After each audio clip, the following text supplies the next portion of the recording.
Gila nih, anggota DPR sungguh nggak punya etika. Ngemis minta THR ke Pertamina, bukan cuma ormas, kini DPR pun jadi tukang palak, memalukan. Bicara soal amal, kalau periode kemarin pas dapil saya butuh sarung, saya WA Bu Dirut langsung dikirim 2000 sarung.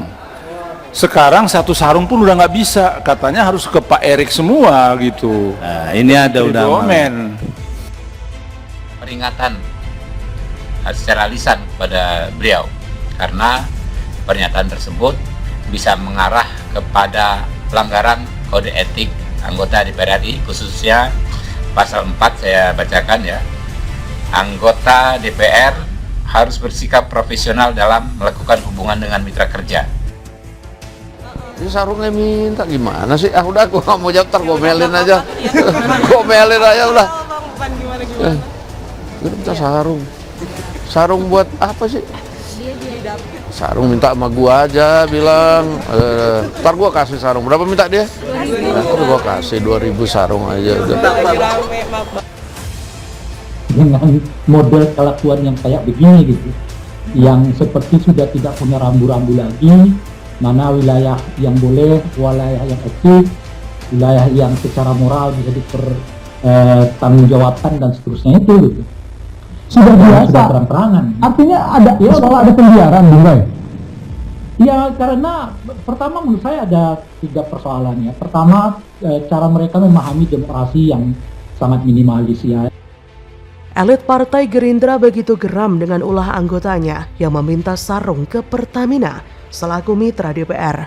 Sebelumnya, anggota Komisi 7 DPR RI dari Partai Gerindra, Ramson Siagian, menuai sorotan publik setelah curhat karena sulit meminta sarung ke Pertamina. Hal itu disampaikan Ramson ketika Komisi 7 tengah menyoroti penyebab terbakarnya depo Pertamina Pelumpang.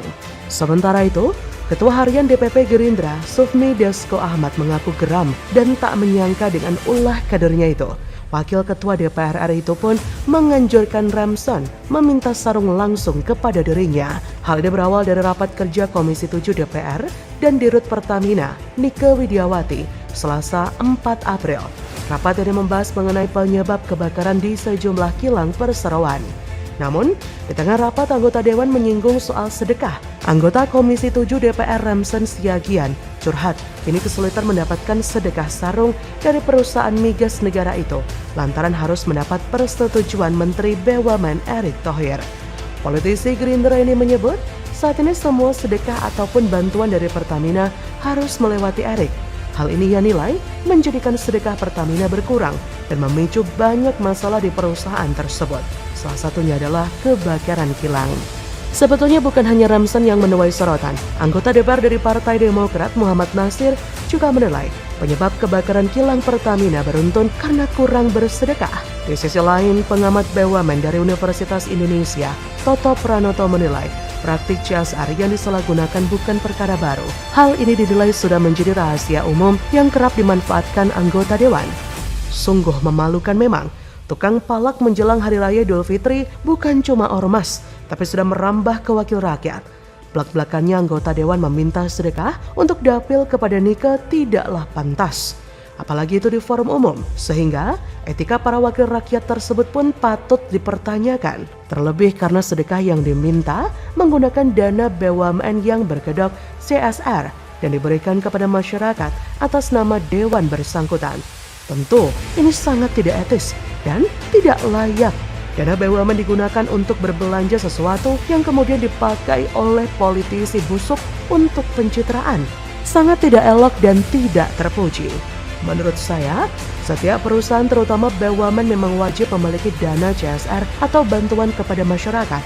Namun secara moral dan etika harus melalui program yang jelas dan memang betul-betul bermanfaat bagi warga yang menjadi sasarannya. Maka dari itu anggaran CSR tidak bisa diberikan begitu saja, apalagi hanya bermodalkan pesan singkat atau WhatsApp seperti disampaikan anggota Dewan dan langsung diberikan.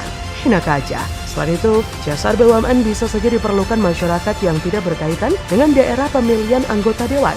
Sebab CSR memang seharusnya diberikan kepada warga yang ada di wilayah kerja perusahaan.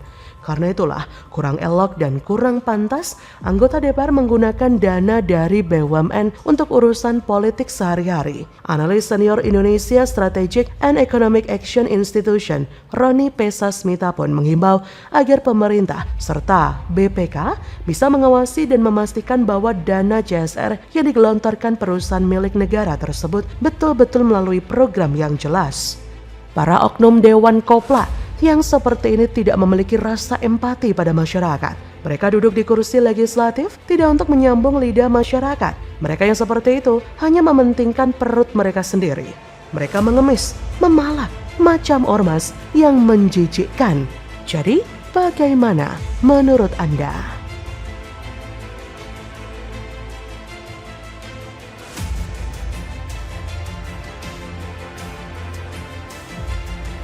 Viral surat oknum RT di Jakarta Barat palak warganya sendiri berkedok THR, PJ Heru langsung sidak kelurahan, pecat RT bersangkutan, modiar. Pak Wali, Pak Camat, Pak Lurah saya suruh. Bapak nggak ada mau kasih teguran atau seperti apa, imbauan? Saya tanya Pak Lurah dulu. Akan dipanggil nggak Pak? Apanya? Pak Lurahnya. Pak Camat Kapuk ya? Iya. Kapuk ya, nanti saya telepon Pak.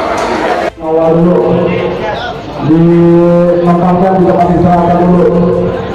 Masih dua yang sedang mau cakep. Tiap tahun ada.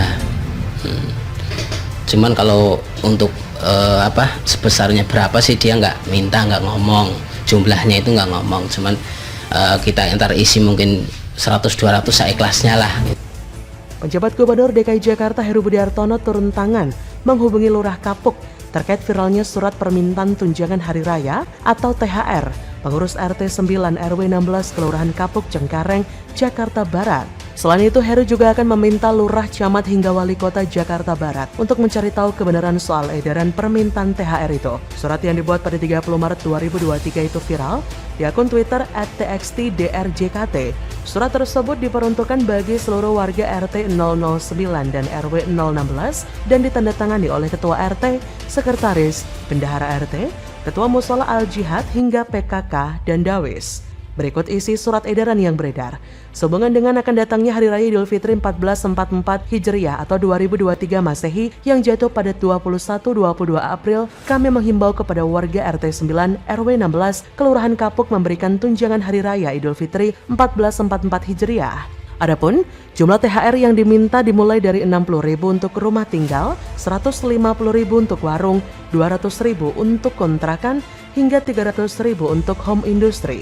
Selain itu, penarikan uang THR pada surat itu dilakukan 2, 9, dan 16 April 2023 yang bisa dicicil 3 kali. Kalau ini sudah masuk pada pemalakan dan pemerasan, mereka para pejabat yang berhubungan dengan kelurahan tidak berhak meminta THR ke para warganya. Dan gerak cepatnya PJ Heru ini menandakan jika ada upaya curang dari para RT dan jajarannya, karena segala sesuatu yang berhubungan dengan uang tidak boleh dikelola oleh pejabat kelurahan. Itu bisa dianggap sebagai pungli atau pungutan liar. Penulis yakin, baik masyarakat ataupun pelaku usaha yang sudah terlanjur memberikan THR kepada para oknum ini, lebih banyak yang tidak ikhlasnya daripada yang ikhlas. Mereka memberi sebenarnya bukan karena ada niat dari dalam hati, tapi karena takut diancam. Hal ini juga lah yang membuat PJ Heru terpaksa turun gunung. Maka dari itu, sangat diapresiasi jika PJ Heru langsung menyidak para oknum bejat pemalak warga ini. Sampai saat ini, berdasarkan pengamatan penulis, di Twitter sudah ada beberapa surat permintaan THR kepada masyarakat ataupun pelaku usaha. Salah satunya yang kemarin juga viral adalah dari Forum Betawi Rempuk atau FBR. Ormas satu ini juga sudah beberapa kali melakukan tindakan yang bikin warga muak. Salah satunya tahun lalu di mana beredar surat permintaan tunjangan hari raya kepada sejumlah warga dan pedagang di kawasan Kelapa Gading, Jakarta Utara. Untuk Kapolri dan PJ Heru, warga pasti sangat berharap dengan ketegasan Anda semua untuk membereskan oknum-oknum dan ormas-ormas preman tukang palak ini, dan juga yang lain yang meresahkan warga. Oknum-oknum dan ormas preman model begini memang wajib ditindak tegas karena telah memalak seenak jidatnya. Di sisi lain, masyarakat mencari uang dengan benar, mereka tinggal meminta uang dengan harga yang tinggi pula. Dan jangan lupa ini bisa jadi alasan kenapa pengusaha dan investor resah. Oknum preman bertopeng inilah yang menjadi parasit yang sebenarnya harus dibasmi tanpa ampun. Jadi kalau polisi mau menindak oknum-oknum yang malakin warga berkedok minta THR, sebenarnya cukup gampang. Tidak perlu menugaskan intel segala untuk melakukan penyelidikan. Cukup cari di Twitter viral, tinggal saja niatnya serius atau tidak menindak para preman berkedok ormas itu. Karena dari dulu, persoalan ini kok nggak selesai-selesai begitu. Semoga tindakan PJ Haru dengan memanggil langsung pejabat bersangkutan bisa menindak tegas para pelaku oknum RT pemalat warga itu. Jadi bagaimana menurut Anda?